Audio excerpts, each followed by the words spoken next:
ప్రభుత్వం అన్ని సహాయక చర్యలను కూడా ముమ్మరం చేసింది. ఇమ్మీడియట్ గా ఘటనా స్థలం వద్దకు ఫైర్ ఇంజన్లను అలాగే అంబులెన్స్లను కూడా పంపించింది. ప్రస్తుతం అంబులెన్స్లు అలాగే ఫైర్ ఇంజన్ల ద్వారా మరోవైపున ఎన్డీఆర్ఎఫ్ సిబ్బంది సహాయక చర్యల్లో పాల్గొని పూర్తిగా అక్కడ ఉన్నటువంటి పరిస్థితికి సంబంధించి కూడా ఎక్కడెక్కడైతే మొత్తం శిథిలావస్థలో ఆ ప్రాంతం అంతా ఉంది. ఎందుకంటే విమానం క్రాష్ అయినటువంటి ప్లేస్ అనేది పూర్తిగా జనావాసాల మధ్యలో యొక్క ప్లేన్ క్రాష్ జరగడంతో అక్కడ ఫ్లైట్ లో ఉన్నటువంటి వాళ్ళు అలాగే మరోవైపున అక్కడ జనావాసాలు ఎవరైతే అక్కడ స్థానికంగా ఉన్నటువంటి వ్యక్తులు ఉన్నారో వాళ్ళు పెద్ద సంఖ్యలో చనిపోయినట్లు ఇప్పుడు ప్రాథమికంగా తెలుస్తోంది. అయితే ఫిగర్ ను ఎస్టిమేట్ చేయడం అనేది చాలా కష్టతరంగా మారింది. ఎందుకంటే గంట గంటకు మృతుల సంఖ్య అనేది చాలా విపరీతంగా పెరుగుతుంది. మనం ఒక అర్ధ గంట క్రితం చూస్తే కేవలం 40 మృతదేహాలు అనే ఒక మాట వినిపించిన 40 మృతదేహాలు అనేవి హాస్పిటల్ అహ్మదాబాద్ లో ఉన్నటువంటి స్థానిక ఆసుపత్రులకు చేరినటువంటి వార్త తెలిసిన వెంటనే మరికొద్ది సేపటికే దాదాపు 133 మంది ఇప్పటికే చనిపోయినట్లు కూడా ఒక వార్త అనేది వస్తుంది. అంటే మొత్తం 242 మంది ఆ ఫ్లైట్ లో ఉంటే 242లో అసలు ఎంతమంది బతికి ఉన్నారు, ఎంతమంది చనిపోయారు అనేది ఇప్పటికిప్పుడు ఎస్టిమేట్ చేయడం అనేది కష్టతరంగా మారింది. కానీ స్థానికంగా ఉన్న ఆసుపత్రులకు చేరుతున్నటువంటి మృతుల సంఖ్య మాత్రం అనేది నిమిషానికి పెరుగుతున్నటువంటి పరిస్థితి కనిపిస్తుంది. ఇప్పటికీ మనకు అందుతున్నటువంటి సమాచారాన్ని బట్టి 133 మంది చనిపోయినట్లు కూడా తెలుస్తుంది. ఇందులో దాదాపు ఇప్పుడు ఆ ఫ్లైట్ లో ఉన్న వాళ్ళు చాలా మంది వరకు చనిపోయారు. మరోవైపున అక్కడ జనావాసాల మీద ఫ్లైట్ అనేది పడింది కాబట్టి అక్కడ స్థానికులు అక్కడ ఉన్నటువంటి సాధారణ ప్రజలు కూడా ఆ మృత్యువాత పడినట్లు కూడా తెలుస్తుంది. మొత్తం 242 మంది యొక్క ప్రయాణం చేస్తుంటే ఇందులో భారతీయులు 169 మంది ఉన్నారు. అలాగే 53 వరకు బ్రిటిష్ వారు ఉన్నారు. పోర్చుగీస్ కు సంబంధించినటువంటి ప్రయాణికులు 7, అలాగే కెనడాకు సంబంధించినటువంటి ప్రయాణికులు ఒక వ్యక్తి ఉన్నట్లు కూడా సమాచారం అందుతోంది. ఇక ఇన్సిడెంట్ జరగడం అనేది చాలా ఇటీవల కాలంలో ఈ మధ్య కాలంలో చోటు చేసుకున్నటువంటి ఘటనలోనే అతిపెద్ద భయానకరమైనటువంటి ప్రమాదం ఇది.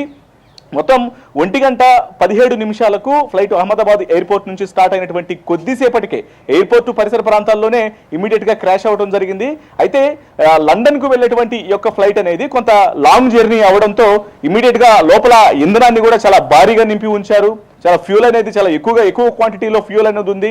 దానివల్ల ఎప్పుడైతే ప్లేన్ చెట్టును ఢీకొట్టడం జరిగిందో చెట్టును ఢీకొట్టిన వెంటనే పెద్ద శబ్దంతో కూడి అంటే ఫ్లేమ్ అంటే మంటలు అనేవి చాలా విస్తృతంగా స్ప్రెడ్ అయ్యి ప్రమాదం అనేది చాలా తీవ్రంగా ఏర్పడినటువంటి పరిస్థితి ఉంది. దీని మీద ప్రస్తుతం ఇప్పటికే అధికారులందరూ కూడా దర్యాప్తు చేయడం జరిగింది. మరోవైపున ఈ ఇన్సిడెంట్ కు సంబంధించి air craft accident investigation bureau AAIB వైపున ప్రమాద స్థలానికి చేరుకుంటోంది.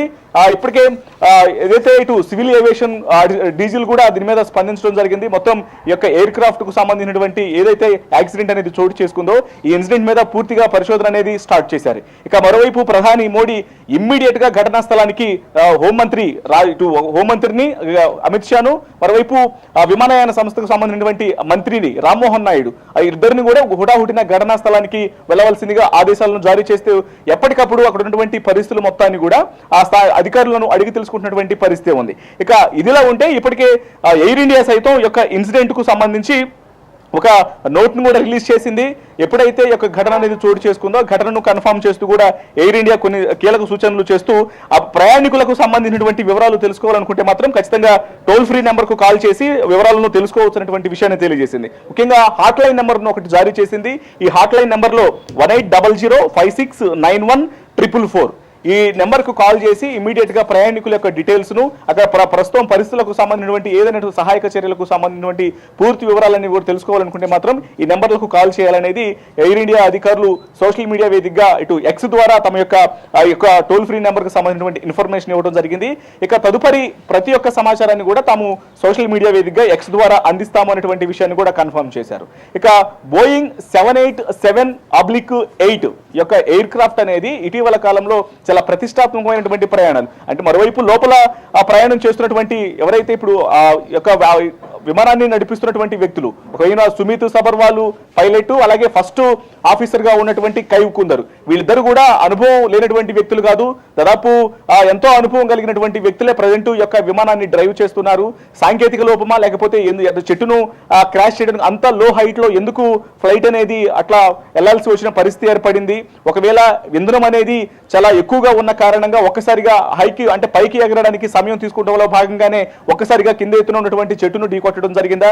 పూర్తిగా ఇదంతా కూడా ఒక దర్యాప్తు అనేది జరగాల్సి ఉంది. ఇక ప్రస్తుతం మాత్రం అక్కడ సహాయక చర్యలు అనేవి ముమ్మరం అవుతున్నాయి. సహాయక చర్యల్లో భాగంగా ఇప్పటికే అనేక రకాలైన చాలా వరకు ఫైర్ ఇంజన్లు మొత్తం అహ్మదాబాద్ సరౌండింగ్ ప్రాంతంలోనే హై ఎఫిషియన్సీ ఉన్నటువంటి ఫైర్ ఇంజన్లు, మరోవై హై ఫోర్స్ తో పనిచేయగలిగినటువంటి ఫైర్ ఇంజన్లను పంపించారు. అలాగే గ్రీన్ క్యారిడార్స్ ను ఏర్పాటు చేసి అంబులెన్స్ల యొక్క రాక